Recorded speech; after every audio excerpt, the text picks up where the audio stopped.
I'm not sure whether I will end up posting this video, but for my own sake, I suppose I'm well enough right now to sit down and film. So that's a good sign for sure. It's been many, many days. Forgive my lack of energy.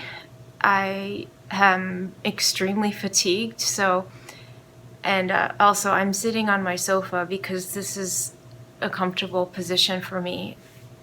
So, getting right into it, I'm fine, I'm okay, and I'm going to be okay. I am thankfully recovering at home. I have been recovering at home, nursing myself, and I would like to backtrack and I guess tell the story of what has transpired since you last saw me on YouTube.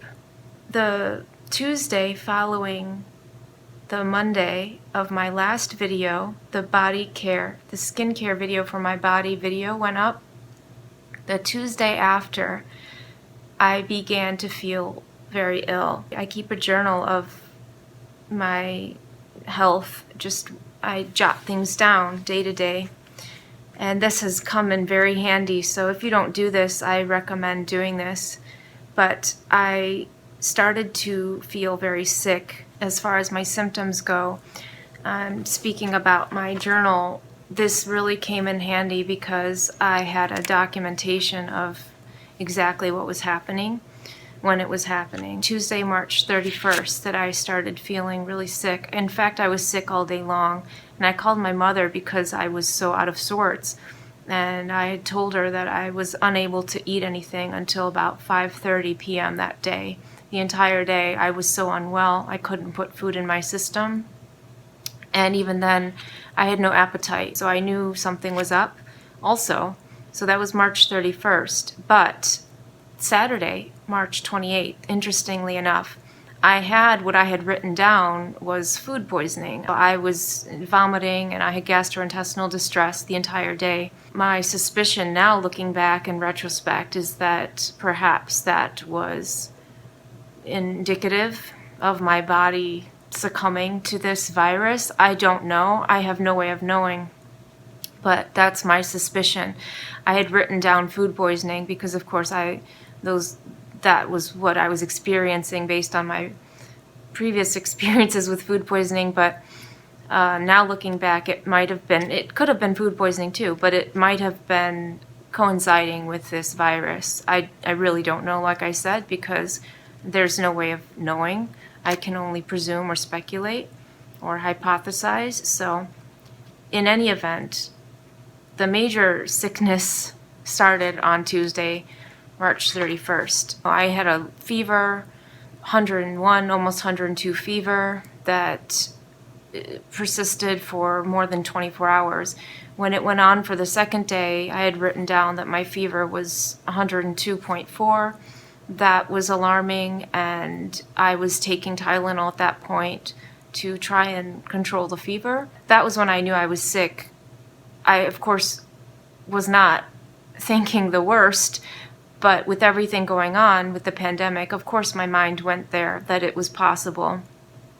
Perhaps not probable, but it was definitely possible that I was infected, given my fever and it not going down. The fever would oscillate between 101 and 100.7, 100.9. I was taking my temperature throughout the day, and it was I guess classed as a low-grade fever, and it went up during the hours after about 6:30 p.m. It would go up and routinely. And so this fever wouldn't go away. It lasted for days, and 48 hours turned into 72 hours, and so on and so forth. I have never been that sick in my entire life. I couldn't move, my body ached, and I'm getting emotional, excuse me.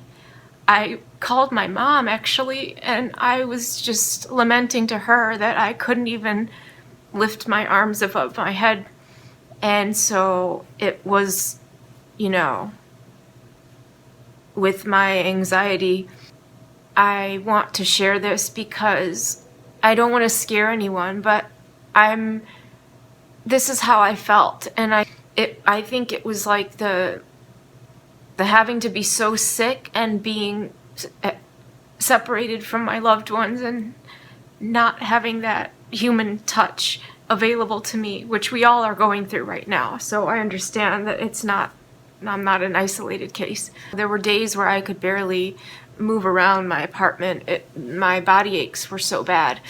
And then I remember also calling my mom about 5 days in, telling her that my chest felt really restricted and I couldn't get a full breath in. So I would go to breathe and it would be stifled. It almost felt like there was a cap on my ability to breathe, which never has happened to me in my entire life. And that concerned me further. I discussed it with my parents, the option of testing, because at that point we had discussed that whether I get tested or not would not change my sickness, and that's correct. It wouldn't have changed what I was going through. Testing positive or negative, it wouldn't have changed it. So they pretty much left it up to me whether I wanted to get testing or not. Also, in my district, they have been testing roughly 350 people per day at the drive-through testing facility. When I spoke to the virtual nurse, we had a discussion and she went through the symptoms and I met the criteria for being tested because I am not at a high-risk group. I'm not over the age of 61 and I'm not immunocompromised and I don't have any pre-existing conditions, thank God. So I'm in a very low-risk group. And so the nurse in the virtual visit, she had instructed me, we went through my symptoms, I met the criteria, and with the persistent low-grade fever especially, she expressed her concern. And she said that she would call me in the next coming days to tell me whether I could come in and get tested, because what happens is if they don't meet the threshold for testing each day, in terms of the supplies of test kits, then they're able to test people who are symptomatic and ill with persistent fever and that are expressing symptoms that aren't going away on their own. At least in my area, that's how they've been conducting it. The following day, she had told me that should I want to come and get tested, I'm welcome to do that. So she gave me a 30-minute window appointment. They take a simple swab. They go far back into your nasal cavity and they swab, and then it wasn't even 24 hours later that I got the notification that I was positive for COVID-19. And so that positive test happened on day 9 of my illness that I've been recording. I'm on the tail end of this, thankfully. I'm so grateful. That word now has a whole new meaning for me because I have so much to be grateful for. I'm going to be fine. In fact, when I was done doing the testing official who took my sample, as I was driving away, she was giving me the okay sign and she said, "Don't worry, sweetheart, you'll be okay." And that really gave me a level of confidence, I think, because I'm sure she sees all kinds of people in the lineup for testing, and she could see that I was young and otherwise healthy, but I'm sure she could also see the fear.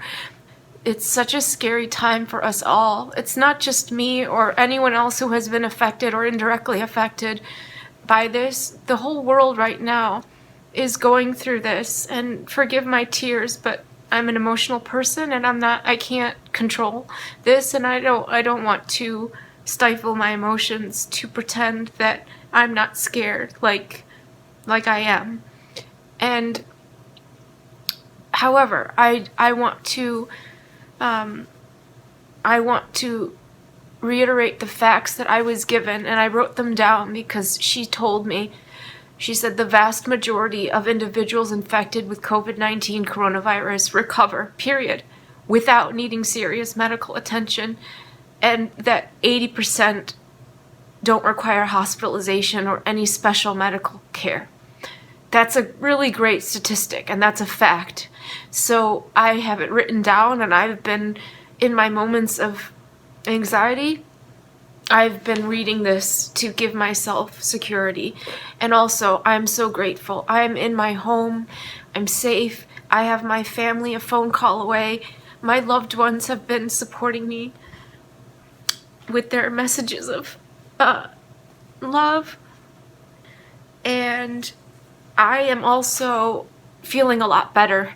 I got out the other day for some fresh air. Each day I've been taking one day at a time, one day at a time.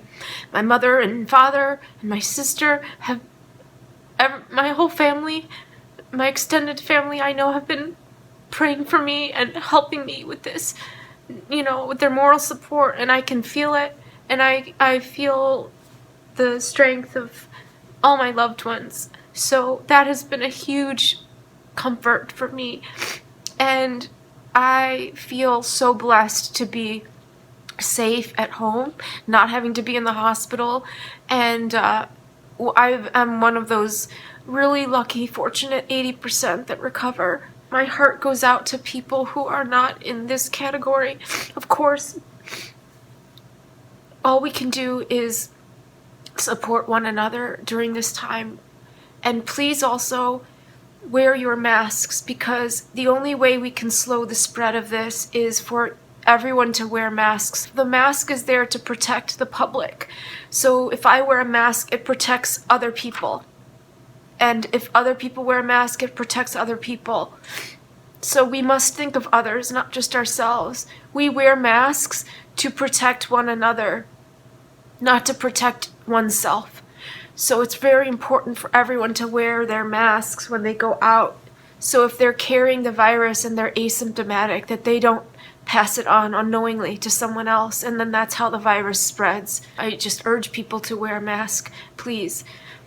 For the sake of humanity, really. I wanted to obviously just share where I've been, because I feel absent, of course, from my channel, not being able to connect with you guys. Social media right now, especially in this climate, has been a godsend to many of us, especially people who feel lonely and otherwise distressed in this time.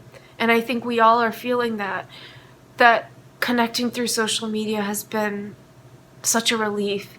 So I feel profoundly grateful today, especially that I was well enough to set up my table, bring it here next to my sofa, and I'm able to sit down and record a video.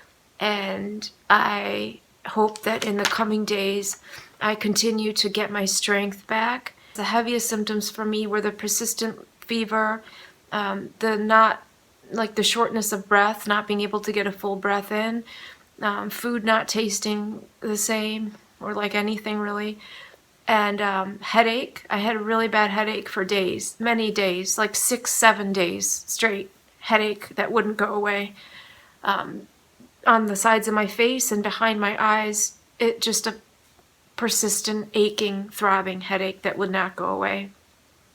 And then the fatigue. It's overwhelming, like nothing I have felt before. And that's something I'm still feeling. I'm still getting my strength back little by little.